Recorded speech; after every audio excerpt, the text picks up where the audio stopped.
नमस्कार, मैं डॉक्टर तरंग Krishna from cancer healer centre. ये वो वीडियो है जो आपको एजुकेट करेगा कि कैंसर होने पर क्या ज़रूरी है और क्या आपके राइट्स और प्रिविलेजेस हैं। कई पेशेंट्स जो होते हैं जब भी इलाज कराते हैं तो वो इतना घबरा कर हॉस्पिटल में रहते हैं कि वो अपने डॉक्टरों से सवाल ही नहीं पूछते।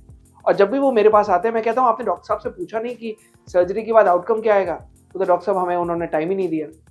मैं पूछता हूँ कि अच्छा डॉक्टर साहब ने ये नहीं आपको बताया कि सर्जरी के बाद अब आगे कीमो होगी या नहीं, एंड वो ऑल ऑफ अ सडन उनके लिए सरप्राइज बनकर आता है। वो कहता है डॉक्टर साहब से हमने उनसे सवाल ही नहीं पूछे ये वाले। सो कैंसर में जब आप इतना एफर्ट ले रहे हो, जब आप कैंसर की जर्नी में होते हो तो आप तीन चीज़ों को लेकर स्ट्रगल कर रहे होते हो। Number one is money. कोई भी ट्रीटमेंट होता है आप उसमें there is a money involve, पैसा लग रहा है। ऑब्वियसली आप ट्रीटमेंट करा रहे हो तो पैसा लग रहा है। नंबर टू इज टाइम, समय लग रहा है। अगर आपने कीमोथेरेपी कराई, 3 महीने का कीमो हुई, 6 महीने की कीमो हुई, समय लग रहा है। 8 महीने की कीमो हुई, समय लग रहा है। और समय के बाद अगर आउटकम ना मिले वैसा तो दुख होता है। ऑब्वियसली फिर ये लगता है कि नहीं हमने समय बर्बाद किया और पैसा बर्बाद किया।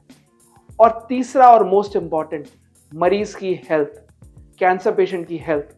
और ये तीन चीजें आप जानते हो कि आप ये तीन एनर्जीज कंज्यूम कर रहे हो, तीन चीजें कंज्यूम कर रहे हो जब आप किसी को भी कैंसर से ट्रीट करा रहे हो। सो आप अपना हार्ट एंड सोल लगा रहे हो, आपके लिए वो परिवार का मेंबर है। लाइकवाइज उस डॉक्टर के लिए भी वो मेंबर होना चाहिए। सो एक डॉक्टर पेशेंट रिलेशनशिप होती है जिसके लिए आप लोगों को एजुकेट होना बहुत जरूरी है। आप लोगों को ये जानना जरूरी है कि अगर किसी को कैंसर डायग्नोज हुआ है तो क्या क्या सवाल हैं जो आपको जाकर डॉक्टर से पूछना चाहिए कि क्या होगा और किस तरीके से, क्या क्या सवाल हैं। ये कुछ एक सवाल हैं जो मैंने ऑलरेडी अपने बुकलेट में रखे हुए हैं और ये हमारे सारे सेंटर्स में ये बुकलेट्स मिलती है। पहला क्वेश्चन है, डॉक्टर साहब व्हाट इज माय डायग्नोसिस? मेरा डायग्नोसिस क्या है? पूरा फुल फ्लेजेड डायग्नोसिस क्या है? ब्रेस्ट कैंसर है तो क्या वो ब्रेस्ट में ही लोकलाइज्ड है? लिम्फ नोड्स में तो नहीं फैल गया, बगल में तो नहीं फैल गया, एक्सिलरी लिम्फ नोड्स में तो नहीं है, सर्वाइकल लिम्फ नोड्स में तो नहीं है। चलो आप टेक्निकल टर्म्स में मत जाओ, आप देसी भाषा में, देहाती भाषा में पूछ लो, डॉक्टर साहब व्हाट इज माय डायग्नोसिस? मतलब कहां पर है? लिवर में तो नहीं है, लंग्स में तो नहीं है, कहां कहां पर फैला हुआ है? और इस फाइनल डायग्नोसिस को क्या करोगे? डॉक्टर साहब जरा लिख कर दे दीजिए। At what stage is the disease? किस स्टेज पे है डिजीज? स्टेज अगर मैं बात करूं, stage is that technical term of medical stage of disease. एक स्टेज ऊपर वाले से आती है, उसको हम नहीं कह सकते। मेरे यहाँ 4th स्टेज के भी पेशेंट आए हैं, वो भी भगवान की दया से क्योर हुए हैं।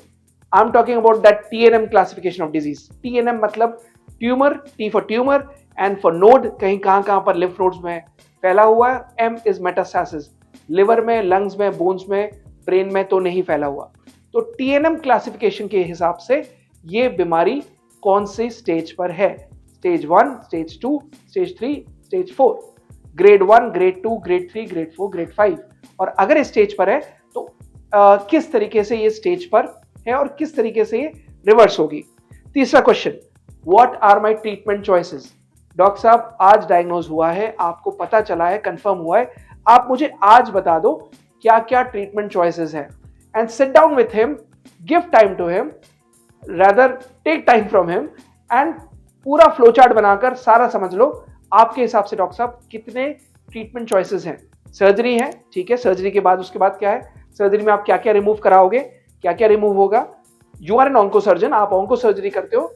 इसके बाद अगर कीमोथेरेपी होगी, क्या डॉक्टर साहब मुझे दूसरे कीमोथेरेपी के डॉक्टर के पास जाना पड़ेगा? ट्रीटमेंट तो आपको पता है कि आपको ये करना है, क्या मैं पहले उनसे कंसल्ट कर लूं? सर्जरी पहले होगी या पहले कीमो होगी? अगर सर्जरी पहले होगी तो कीमो बाद में जब होगी तो उनके लिए मैं अभी से कंसल्ट करके रखूं? दे वुड ऑलवेज से नहीं नहीं, जैसे जैसे स्टेज आए वैसा करना। बट आइडियली आपको पैरेलल एक कोई भी ट्रीटमेंट स्टार्ट करने से पहले take those options from them. अगर ऑन्को सर्जरी बोला है, go and ask and meet an oncologist and पूछिए कि कौन सी कीमोथेरेपी होनी है। Do what is best for your patient, क्योंकि आपके लिए वो परिवार का आपका सदस्य है। अगला question, what are the chances that the treatment would be successful? Important, urgent, important question. कौन सा, क्या चांसेस हैं कि ये ट्रीटमेंट सक्सेसफुल होगा? गॉड फॉरबिड डॉक्टर साहब अगर बीमारी हमने कीमोथेरेपी कराई और उसके बाद दोबारा लौट कर आ गई तब हम क्या करेंगे?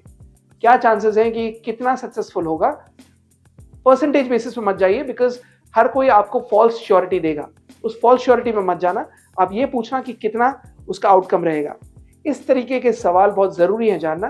तो जब भी आप ये सेंटर हमारा कोई भी विजिट करें, look at these questions, go back to the hospital and ask these questions, because ये क्वेश्चन बहुत सिंपल है।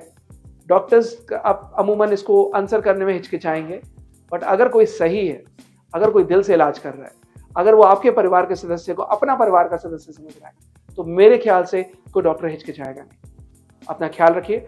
जरूरत है ये वीडियो को ज्यादा से ज्यादा लोगों तक पहुंचाने की। अगर आपको अच्छा लगा है ये, तो प्लीज, कई सारे कैंसर मरीज हैं जिनको हिचकिचाते हैं कि कैंसर के डॉक्टरों को क्या सवाल पूछें। आई थिंक ये सवाल आप उनसे पूछकर ये वो कर सकते हैं। कुछ एक और क्वेश्चंस हैं जो मैं अगले वीडियो में जरूर आपके साथ शेयर करूंगा। Thank you so much. अपना ख्याल रखिए। नमस्कार।